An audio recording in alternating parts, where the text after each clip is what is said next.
That Kingsley Harlot repair and review I did yesterday has gotten a lot more views than I thought it would. There's been a lot more interest in it. I figured it's just a guitar pedal, and I'm showing how to change out a foot switch and wire it correctly and all that. So I figured 600 people might see it eventually. Wasn't going to be a big deal. I was wrong. People really are interested in this pedal, and some people had took objection with some of the things I said yesterday. I want to clarify a few things. First of all, if you're coming to this video because you're searching for the Kingsley Harlot and you don't know anything else about this channel, I am not a gear review channel. People don't send me stuff to do playing demos. People don't send me stuff for free. I don't get paid. I repair things that come in, and I talk about the good, the bad, and the ugly. And everything I said in the video yesterday on the Harlot was very much in the category of the good. I try to keep the subjective stuff labeled as subjective and the objective stuff labeled as objective. So all the objective stuff I mentioned yesterday, the build quality, the wiring, the noise floor, the response, very objective. And everything I said subjectively was very positive as well, though that's my opinion of how it sounds when you play it. There were two previous videos, a quick one where I was trying to see if there's anything physically wrong with this switch, done with a Bogner Metropolis, and then a second one where I diagnosed that, yeah, this switch was physically bad, and I changed it out, and I talked about the build quality. Links to both of those are going to be up top as I say all this. But a lot of people wanted to know what the plate voltages were, since it's coming from a 9-volt supply. And a lot of people took exception to me saying that I am suspicious of any tube-based pedal that comes in with a 9-volt supply. And I'll address that separately. First of all, the actual measured plate voltages and cathode voltages on these two triodes are 163.6 volts for the V1 pin 1, 1.08 volts for pin 3, 116.4 for pin 6, and 0.8 for pin 7. So all that is very much in line with what you might find in some Marshalls. Maybe a little bit lower on the second stage, not by much. This is all within the realm of what you'd find in a tube amp. And I know how voltage multipliers work. You know, the circuit that he's done is very good. A single triode draws very little current. Even the heating for a single triode, I don't know whether he's doing 12 volts, which means 150 milliamps, or 6 volts, so it's 300. I don't know what he's done. I have not spent the time to go in there and do all that stuff. I have no interest in reverse engineering his build. That's his IP.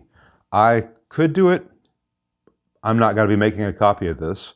Everything that I saw was done very, very well.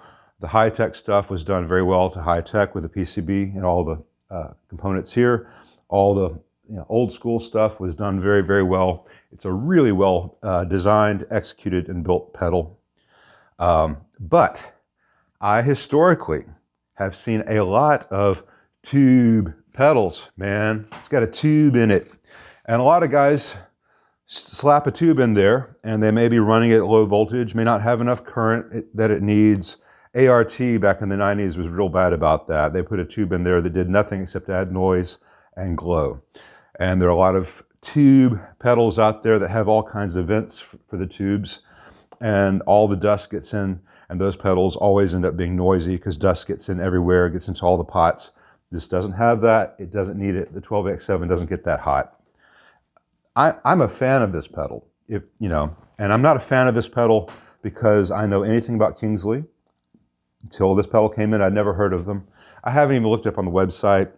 I've just seen the comments that people have made, and they love the Kingsley products. Based on what I hear, I just touched the microphone. Based on what I hear and based on what I have seen and verified inside, and this is coming from a guy who builds amps and pedals and has repaired them for 30 years. I do know what I'm seeing and what I'm hearing. Kingsley is doing a great job. So if you're watching this, man, kudos. I'm really impressed, and I don't get impressed by pedals very easily. And you'll know what I'm talking about. There have been a lot of bad tube pedals out there. So when I first see one, I am suspicious. Not because I'm sitting on a high horse, but because I don't like when players get taken advantage of. Marketing tubes piss me off. Marketing gimmicks piss me off, like that heat sink on that Mesa the other day. That does nothing but deceive someone into thinking they're getting a level of quality they're not getting. From everything I've seen on this, I don't even know what this pedal costs, but whatever this pedal costs, whatever you buy it for, you get your money's worth. It sounds great, it's well built.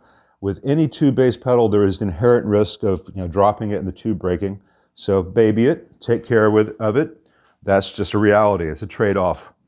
Now, as to one other technical thing that I'm aware of that I have not confirmed, I've not reached out to Kingsley. If you have one of these, if you're considering getting one of these, don't ask me, ask Kingsley. He's gonna know, or she's gonna know. I don't know who Mr. or Mrs. Kingsley or Ms. Kingsley is. All I know is that they make a really good pedal, if this is a good example of the rest of their line. This came to me used, someone bought it used, and it came with what's called a switching power supply. So it's a very small little black box at the socket, and it takes 240 volts, 120 volts, whatever, and puts out 9 volts DC at, I think, a 1 amp. This thing draws 500 milliamp. I don't know this is the case for this pedal and this circuit with what he's using, but I have noticed over the years that a lot of voltage multipliers, voltage doublers, et cetera, are really, really unhappy with switch mode power supplies. Like this one has the switching. So that'd be the one spot, the G whatever, all these little things that come out for a $6 adapter. In my experience, if you have a pedal that's using voltage doublers or voltage multipliers, especially if you're having a pedal that probably costs a good bit of money, it's worthwhile to have a transformer-based power supply, whether that is a physical wall wart like the old Boss ones, or a pedal power, et cetera, where they actually have transformers rather than switch mode power supplies. So contact Kingsley on that. I may be raising an alarm that's not necessary, but I don't trust them. I don't like switch mode power supplies for most things. You can get all kinds of weird whines and buzzes, even if nothing is messing up. But anyway, let's hear it a little bit before I stop. So it's got a tube and it's running at actual real voltages. I'm running into a deluxe reverb. This is started off as a 68 custom that I have turned into an actual 65 with a few other little sweeteners. I'm using an SG with low output PAF style humbuckers. We're using a ET65 by Warehouse in this amp. It's very similar to a G12 M65 by Celestion.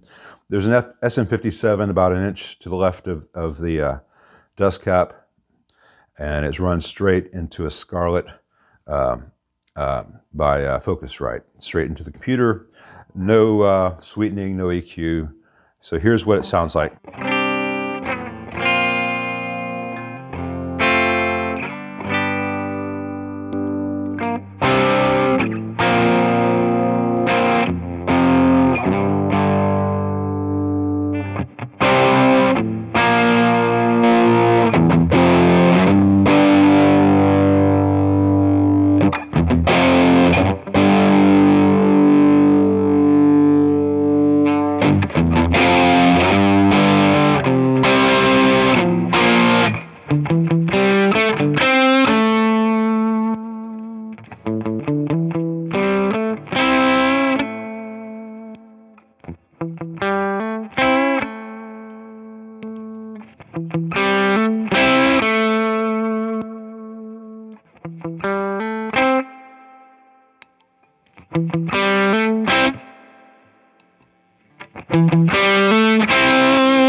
Now, all that was an example of how you might use it on a gig where you want the overdriven sound to be not much louder, pardon me, than your clean sound. And then you'd have that for a solo boost.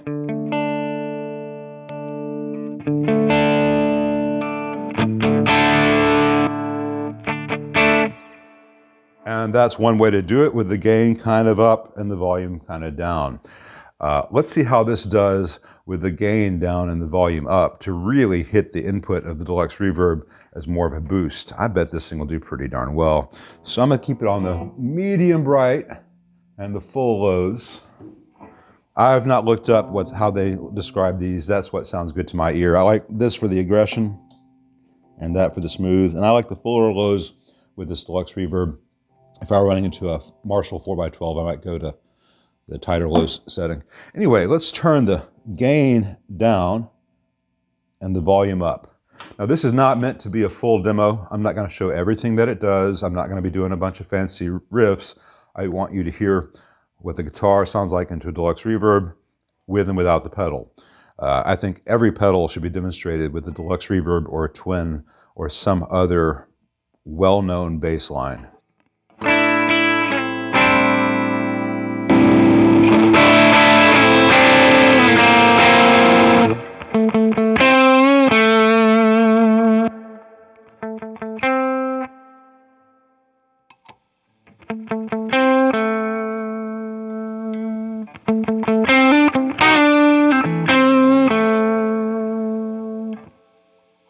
When I do that, we're getting the noise floor of the tube. So let's lower the volume until that goes down to a reasonable amount. So about 130. Bring the gain up a little bit more.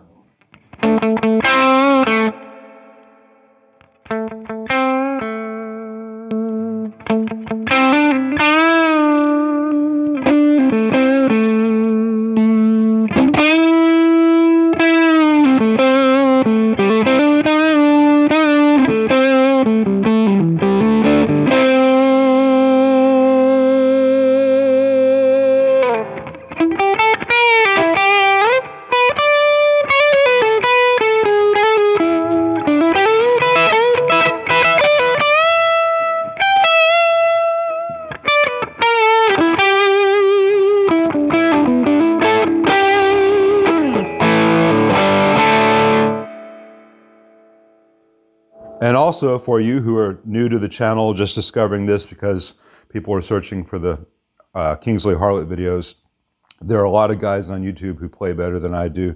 I had a wood planer accident 30 years ago. Took a big chunk of this finger and I've got some nerve damage. So I used to be a hot shit guitarist. I no longer am, but I know what hot shit guitarists are looking for in their amps and pedals. So trust me, I'm not a noob.